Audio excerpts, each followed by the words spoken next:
ये question number 5 है। हमें इसमें x का वैल्यू फाइंड आउट करना है, तो इसको ऐसे लिखेंगे। ये क्वेश्चन है implies 3/4 to the power 2x + 1 equal to 3/4। यहाँ पर दो पावर्स से, इसलिए दो पावर्स को हम लोग मल्टीप्लाई करेंगे, यानी 3 × 3 करेंगे। Implies 3/4 to the power 2x + 1 equal to 3/4 to the power 9। अभी देखिए दोनों के बेस सेम है, इसलिए हम लोग ओनली पावर्स को कंपेयर करेंगे। तो 2x + 1 equal to 9 implies 2x equal to 1 को इस साइड में ले जाएंगे, +1 है, ऑपोजिट साइड में जाके -1 हो जाएगा। Implies 2x equal to 8 implies x equal to 8/2 implies x equal to 4। तो x का वैल्यू 4 है। ये सेकेंड क्वेश्चन है। इसमें लास्ट में भी हम लोग लिख सकते हैं देयरफॉर x इक्वल टू 4, ये हमारा आंसर है। ऐसे लिख सकते हैं। अब चाहे तो लिख सकते हैं, ऑप्शनल है, मन करता है लिखिए, नहीं तो ऐसे लिखिए, मतलब लिख भी सकते हैं या नहीं भी लिख सकते हैं, उस टाइप का है। ये सेकेंड क्वेश्चन है। अब जब इस टाइप ऑफ क्वेश्चन को कंपेयर करें, एक ट्रिक आपको याद रखना है कि जब कंपैरिजन करें दोनों का बेस सेम होना चाहिए। जब बेस सेम हो जाएगा तब आप पावर्स को ओनली कंपेयर कर सकते हैं। अगर बेस आप लोगों का डिफरेंट है तो आप पावर्स को कंपेयर कर देंगे तो आंसर आपका गलत हो जाएगा। तो ये नेक्स्ट है इम्प्लाइज 2/5, दोनों के बेस सेम है तो पावर्स को हम लोग ऐड करेंगे, क्योंकि यहाँ मल्टीप्लिकेशन का साइन दिया गया है। तो 2/5 3 + 6 पावर्स को हम लोग ऐड करेंगे, क्योंकि यहाँ पे दोनों के बेस सेम है और मल्टीप्लिकेशन का साइन है, इसलिए जो भी गिवन पावर्स है उसको हम लोग ऐड करेंगे। तो 3 + 6 कर दिए equal to 2/5 to the power 3x implies 2/5 to the power 9 equal to 2/5 to the power 3x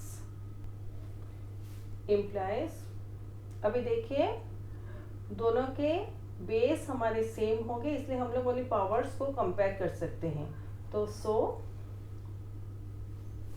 9 equal to 3x implies 3x equal to 9। तो मैं दोनों का साइड चेंज करती, इसको लेफ्ट साइड में ले आई और इसको राइट साइड में ले आई।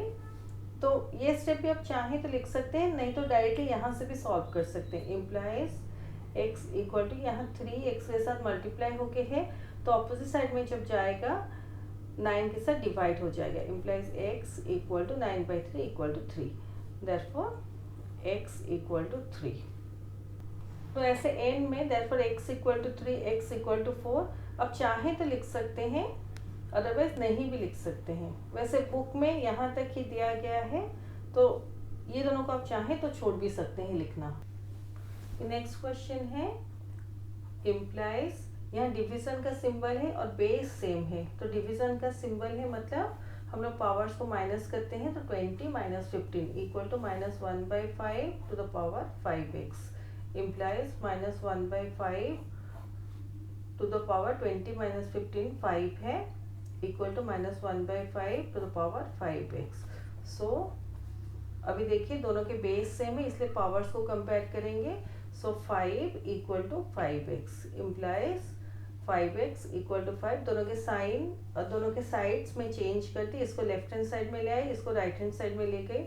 Implies x equal to 5/5 implies x equal to 1। तो ये हमारा आंसर है। अब देयरफॉर एंड में नहीं लिख सकते, उससे कुछ फर्क नहीं पड़ेगा।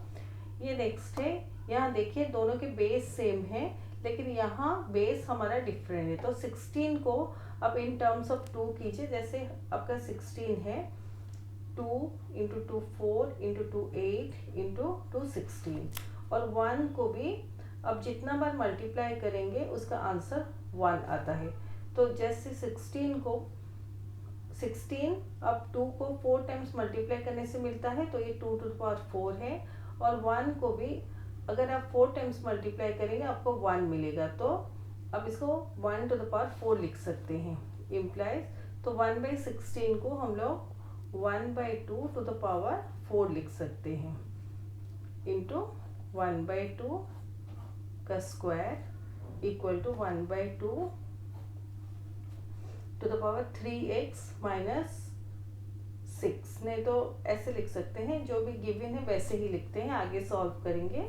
इम्प्लाइज अभी देखिए दोनों के बेस सेम हो गए, इसलिए बेस सेम रखेंगे, क्योंकि यहाँ पर मल्टीप्लिकेशन हुआ है, हम लोग पावर्स को ऐड करेंगे तो 4+2 कर देंगे equal to 1/2 to the power 3x minus 2। अभी देखिए दोनों के बेस सेम हो गए, इसलिए हम लोग पावर्स को कंपेयर करेंगे आगे जाकर।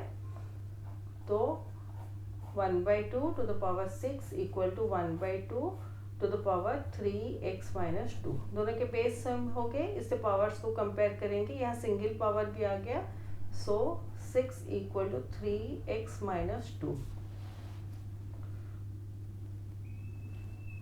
implies 3x minus 2 equal to 6 implies 3x minus 3 into 2 6। 3 into x पहले मल्टीप्लाई करेंगे, फिर माइनस का साइन देंगे, फिर 3 इंटू 2 करेंगे 6 equal to 6।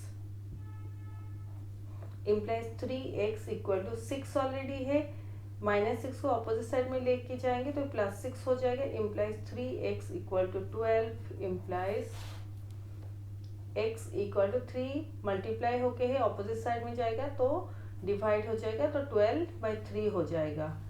Implies x equal to 12/3 cancellation करेंगे, 3 1 जा 3 3 4 जा 12, तो x इक्वल टू 4। तो ये हमारा आंसर है। तो ऐसे इस क्वेश्चन को हम लोग सॉल्व करेंगे।